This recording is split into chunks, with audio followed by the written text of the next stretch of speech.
I give a fuck? Why do I give a fuck? Why do I try so hard? Why do I care so much? Welcome to Why Do I Give a Fuck? A cross-cultural conversation between myself, Deanne Tate, and Johanna Thompson. In these times of great struggle and possible shift, we ask ourselves, why do we give a fuck about any of it? How does the lens we see the world through impact what we see? And what do we do about it? Well, I mean, we're going to continue to have this conversation about like what we heard out of Donald Trump's acceptance speech or inaugural speech is what I want to say. And some of the things that I really appreciated that you highlighted, I'm going to let you kind of jump into that about the victimization of. Yeah. Well, we were talking about how he was, in a certain section of his speech, he was talking about how we weren't going to allow other countries to take advantage of us anymore, that we were going to tariff all of their imports, that he was, what did he say? He was going to create an external Department of Revenue. The ERS, the External Revenue ERS, yeah, Service. instead of the Mhm. IRS. But so we're no longer going to let the rest of the world take advantage of us. We're no longer going to let the rest of the world think we're weak. And as I was processing and I was thinking about what a victimization trope he had going during most of his inaugural speech, that this country was this great harbinger of resources, that we had all of this wonderfulness that people were taking advantage of and taking from without, any payment. And I'm like, it's amazing to me how oblivious he and others can be about how this country makes nothing. We have very few resources. We have oil, which he did talk about, drill baby drill. He Mhm. wants to start doing that again, which is just ecocide.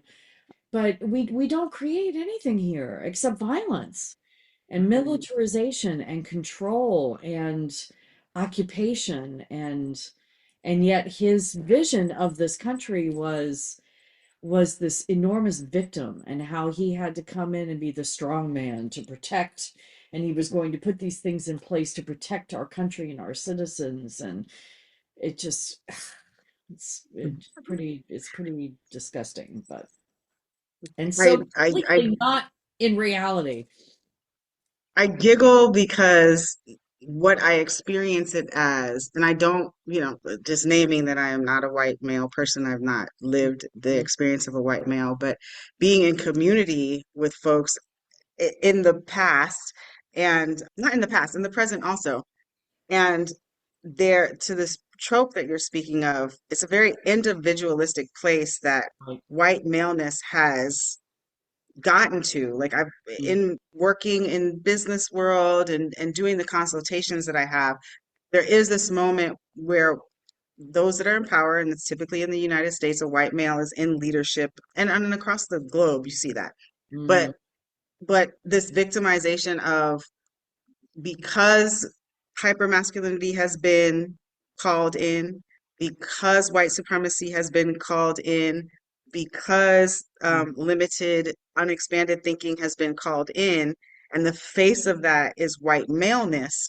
White maleness has taken on this very, I am being beat up all the time by everyone from every space. right. And when that happens, to Darwin's point, when he realized that it was a very small percentage of white maleness that existed across the globe, it was like, I'm only here, and how do I exist, and how do I continue to be powerful, or to even just be, because I am not the center. And realizing that you're not the center, but wanting to place yourself in the center is how we come to white supremacy, how we come to these structures of hierarchy and power position, because when folks feel like they don't have power, they try to figure out ways to take it. And I have to say, whiteness and white supremacy and colonization has been brilliant about being able to do that. Mm, It's brilliant, right? Because the world is colonized, and the world looks to whiteness for leadership, yep. which we shouldn't, because this is where we get the harm. And it's also just like not the natural production of like our entire existence.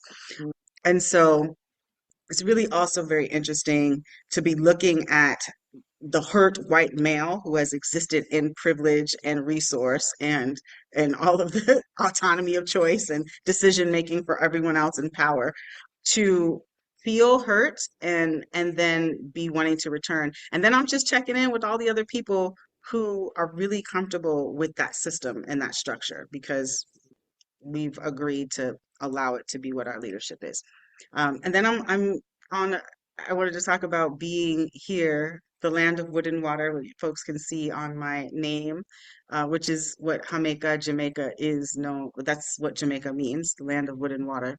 And so Oh, I'm here, in a country of out of many, one people, which is very true. There is every component of the diaspora in Jamaica. I mm, know that the narrative on US territory is that most people walk around with locks, smoking weed, and having a lot of sex all day and listening to reggae music and eating good food, right? uh, So that's like the invitation narrative.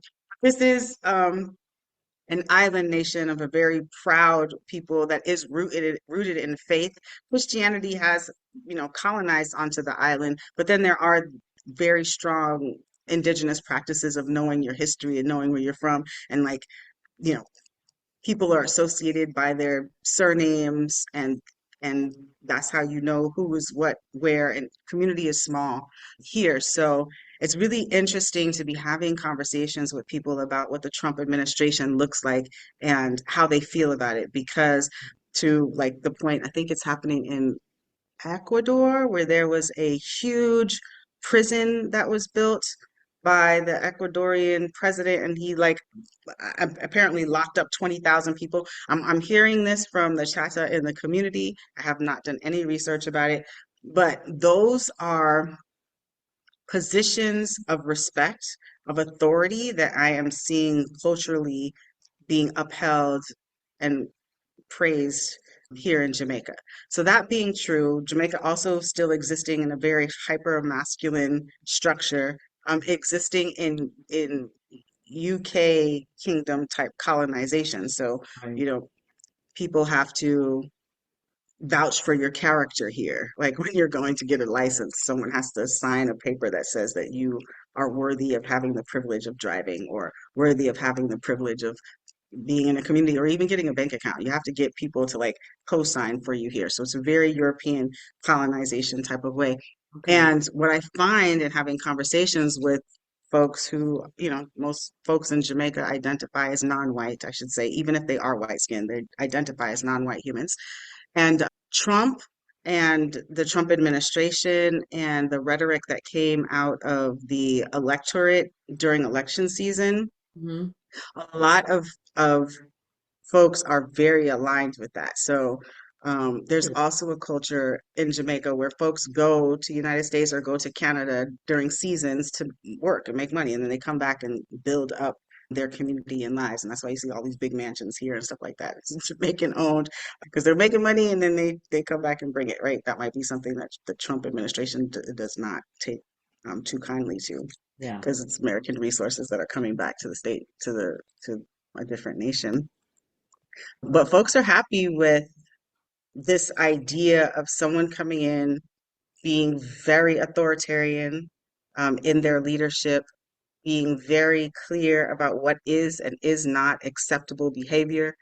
They believe and have experienced or did experience during the Trump administration an abundance of wealth and being able to make money, even during COVID, traveling over and then coming back into community.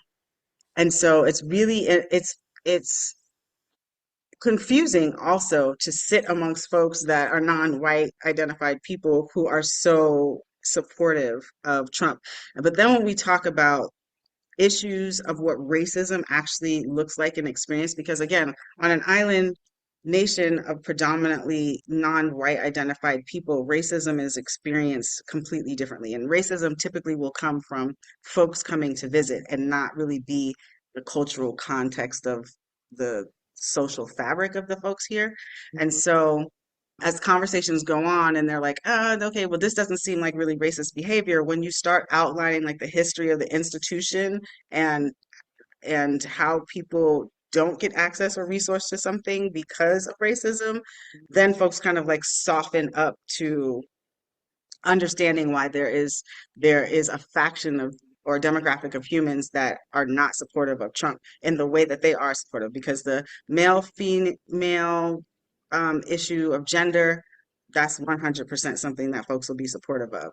Not being open to giving platform to marginalized communities, specifically trans communities, or any of those type of things being in books in schools or being explored, that none of that is acceptable.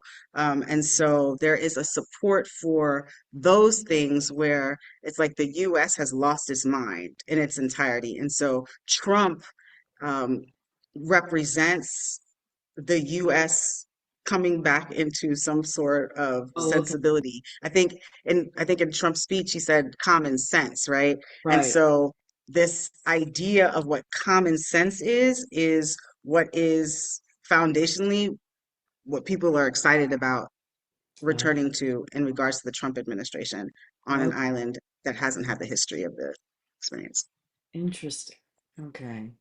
So I heard you say, and I wanted to make sure I understood. So I heard you saying that folks that you've been talking to, or just the ideologies or the thought processes that you've been learning about since you moved there, is that they would be okay or in support of the binary gender focus, which Trump talked 100%. about. And so they're not in support necessarily of a more fluid gender process. Okay, interesting. Interesting. Not at all. And Interesting. things just the and then when there's a curiosity about where this comes from, I every single person that said, let's look at nature.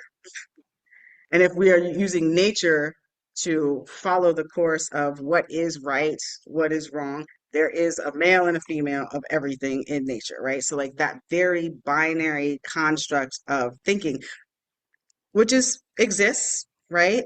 The way that I approach that conversation is that there's variations of male and female in nature across time. So yes, there Right. might be a larger um, under the bell curve amount of people that fall into that, but there's always a spectrum. And so if we're in consideration of the spectrum, we know that there's not only a black and white. We know that nature gives us that Mhm. actually also, but that's not what the focus is. The focus is what is the majority under the bell curve. And so we're going to go with what the majority under the bell curve speaks Mhm. to as far as looking at nature.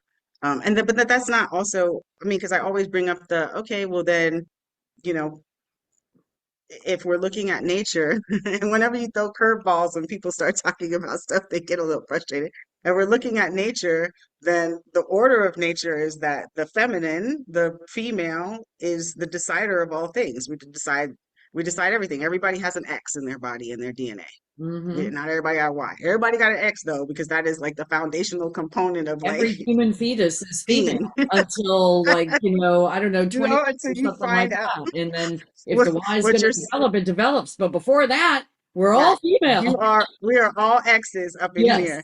And Yes. so when you bring that and you think about what we have hints of civilizations existed under matriarchies a long time ago, but we don't hear about it because of the way that we have been conditioned and Mhm. educated. Those are the things that you want to challenge when there's an opportunity to be thinking about how do we shift our social fabric. And Right. when folks go to like these things that are supposed to be so definitive and aren't thinking in an expanded way about what actually nature does show us, what we do exist in our natural state of being before people tell us how it is that we have to eat, We're supposed to how it be is we have right. to get up, when we have to like work. Somebody has programmed us into that. But if we Yes. were in our natural baby states, when you come out, you need to eat, you need to sleep every 4 hours, you need to get up, like there's things that we are not allowed to just naturally evolve and exist into Right. Right. because social construct exists. Yeah, it's so interesting because when you were telling the story, or talking about the pushback that you, and that's my word, that you get when you talk about, kind of gender fluidity, as well, look at nature. And it made me think of how I could identify with, at one time in my life, thinking like that, well, it's always been like this. And the thing that's different for me now is that I question all of the things that I've always thought should be. So, but you have to make, not you have, I don't mean you have to. I think we have to internally and intentionally question that, because like you said, we are trained, we're indoctrinated from the Birth. first breath that Mhm. this is the way things happen, this is the way things are unfold. And but that's not the case. And so the thing that I'm learning now is questioning, why was I taught that? Who taught it to me? What's the context? Why was that? What's the end result of me thinking that this is supposed to be the way? What was somebody trying to accomplish by teaching me that this was supposed to be the way? And I had to learn how to do that. I didn't know how to do that before. And that's why I said, I've said in previous episodes that, I'm questioning now that binary thinking. Anytime I find myself in a binary thinking where there's this side or there's that side, it's a red flag for me. And I don't always get it like right away. Sometimes I'm in it for a minute before I realize that I'm doing it again. But when I find it, when I see it, it's like, okay, you know, I'm it may be that if I challenge the binary, or I challenge what I'm looking at, I'll still find the reason why I'm thinking that way. It may be that that's the way to look at it. But I need to question that mindset, because that's the thing that I was taught, and who taught it to me, and why did they teach it to me, and is there an ultimate intentionality behind upholding, systems and tropes and ideologies that continue to keep me in that indoctrinated, I'm just going to uphold what's in front of me because that makes me feel more comfortable space. And so that's my challenge for the rest of my life, is to always be looking at that. And so, yeah, when you were telling that story and I identify with that, I was like, I probably was one of those people that, I was like, yeah, well, that's Yeah. in nature. There's a male and a female. So therefore, you know, Mhm. and I, We all come to that, right? Because there are yeah, components of that that's real. Like when you that there is a real component to that. And this is not to say that when you start to question where your foundational thinking is, that if you come up with whatever works for you and it's not creating harm to yourself or others, that's okay. Nobody's saying not to be in that. right. Like nobody is saying, oh, you have to do this thing. No, but you can be like, just allow somebody else to do the thing if that's what they want to do, as long as it's not harming you.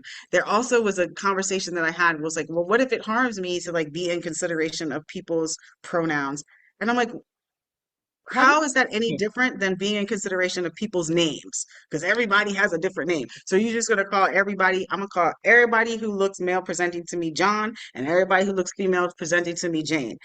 That doesn't even make sense, right? It just literally doesn't make sense. So why, if we're talking about common sense, how is a calling up somebody a pronoun hurting you? And then for people who need other pronouns and folks that don't understand that, some grace, right? Because folks have been indoctrinated into this thing, and the grace of, hey, that's not what my pronoun is, this is what my pronoun is, without it having to be a clash, is also very helpful in us developing an inclusive and collective society that actually can evolve in a harmonious way where people feel like they have their own autonomy and real liberation. That's what the goal is. yeah, But in this Trump administration and the presidency, it is still going back to, we are going to define in the golden age what it is that you can be, say, do, live, and experience. And that is scary. Scary, harmful, bothersome, stressful, upholding the all of the things. binary, like institutionalizing the binary even more than it already is, because Yeah, they see it slipping, and they see the dynamic, they see the potential for the power dynamic to change, and they right. don't want that. So Hmm. they're so these next 4 years, my guess would be that the majority of the time is going to be spent institutionalizing and bedrocking, as much as law will allow, the binary. And I'm using the binary as a kind of a global term for that either or thinking. But it's so interesting how the argument is used that that's needed by this victimization. um, Proposition. Yeah, yeah. yeah, it's Positioning. Yeah, yeah. so And interesting. it's You yeah, want well, to talk as you're about talking the about the strongest binary, nation in the world, and yet you're the biggest victim. yes. How does that? How I does don't. that That That's what I'm doesn't. saying. All of the contradictions like make no sense. And if like we're Yeah, really thinking about this, you're saying that, oh, I'm gonna make sure that there's some form of a power balance and that people are included. At the same time, you're saying that you're gonna do this under a structure that is specifically hierarchical, cheating, right? right? And like if we're doing this binary, if we're moving in the binary in the way that we've been moving in the binary, the privilege of that, let's just go back to gender. Just the privilege of the binary and the way that different attributes have been associated to maleness and femaleness, to the feminine and to the masculine, it always will allow for the masculine to trump.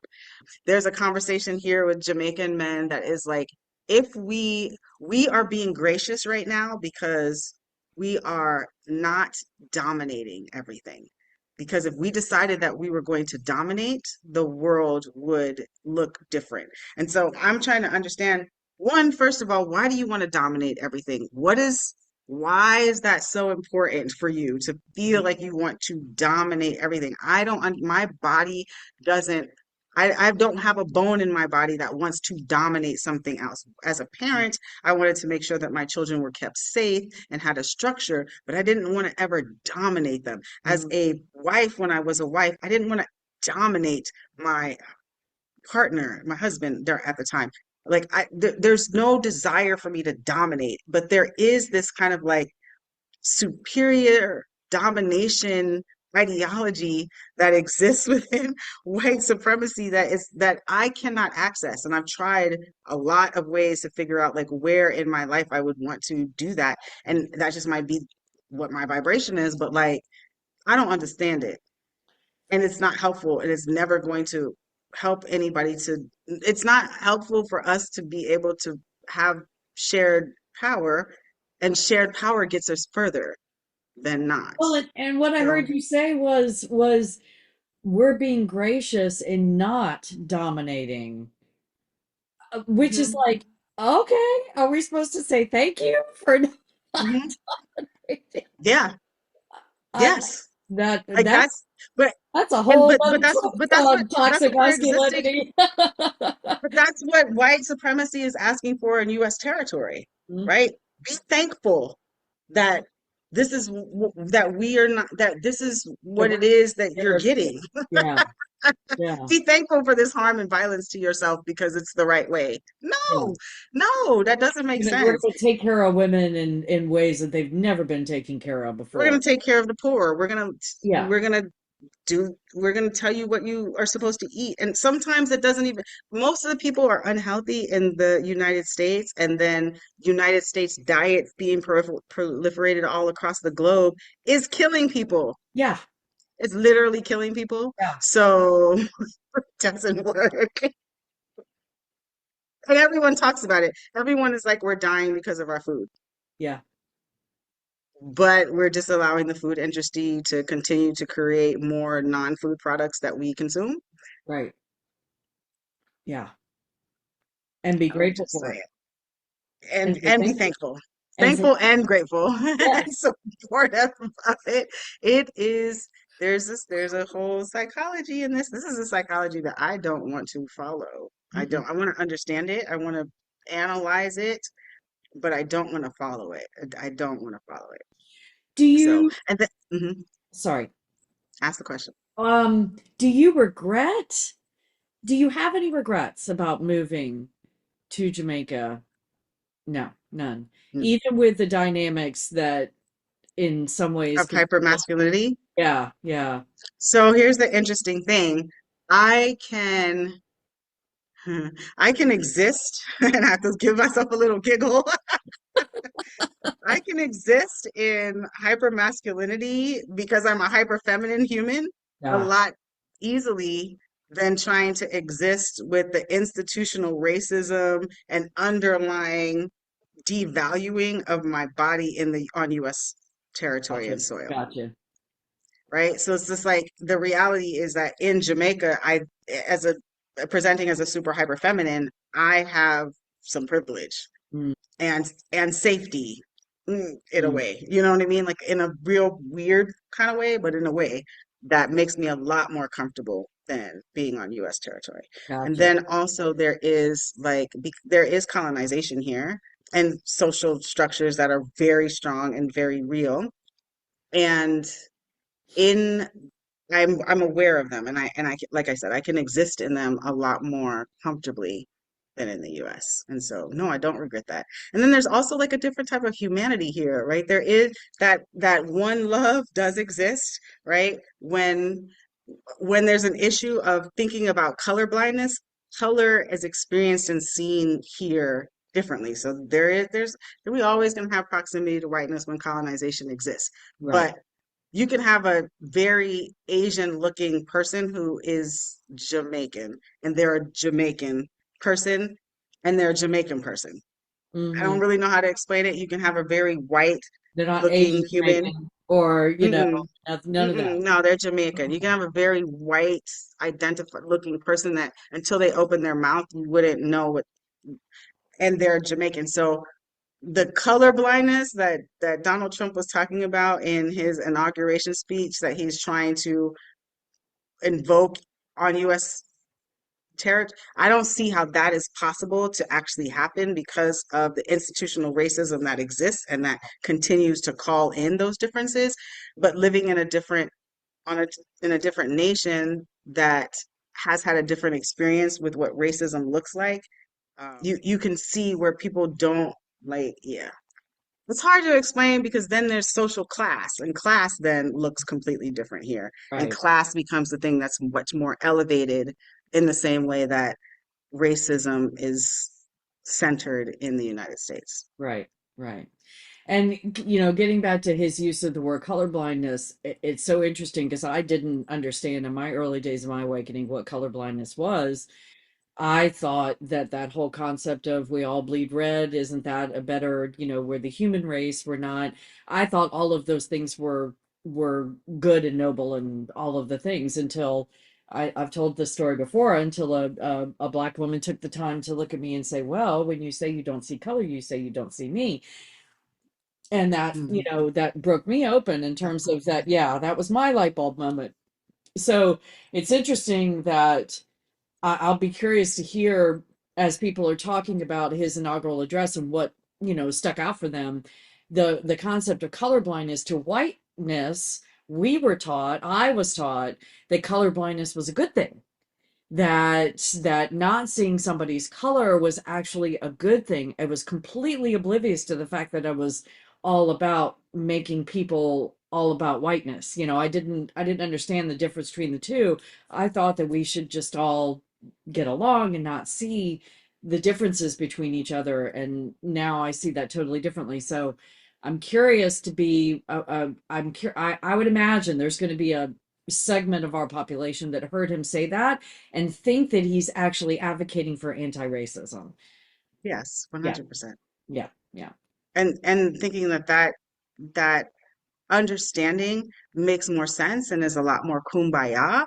Right, And I'm just going to offer the thought process that you're saying that in one case as regards to racism, but then you're saying that we're just going to have, male and female in regards to gender. right, And when you how can we be gender blind? right. How Right? can If we you can't want to be be colorblind? colorblind, That's right. let's be gender blind. If we're going to be colorblind, then why not be gender blind too? Yeah, yeah. Right? And then when you start thinking about it like that, you know that that's not actually what's real. And It's if not we're talking about like let's being what's real, then hey, I'm going to acknowledge that you were born with a vagina and assigned that at birth and your representation of yourself, and I'm going to call you female and you're going to be her, hers, she, her, hers, all of that. Yep. Okay. But then you're going to say that as far as race goes and colors and all of that, I'm going to be colorblind. It's going to But be with the gender thing, you also ascribe specific attributes to the feminine that is exactly what you say is natural and what is supposed to be, the same thing as far as race goes, right?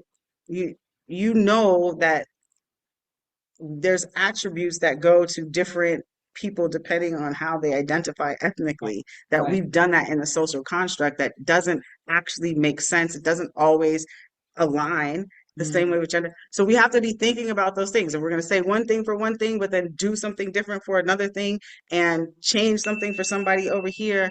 Yeah. That's when we're going to continue to have the harm, the violence, and the chaos that exists because we're not being real. Yeah. Why do I give a fuck? Why Thanks do for I joining give a us. fuck? Until next time, as you move throughout your day, continue to ask yourself, Why do I give a Why Do I Give a Fuck is produced in collaboration with Johanna and Diane. Music by Norwegian musician Water. See you next time.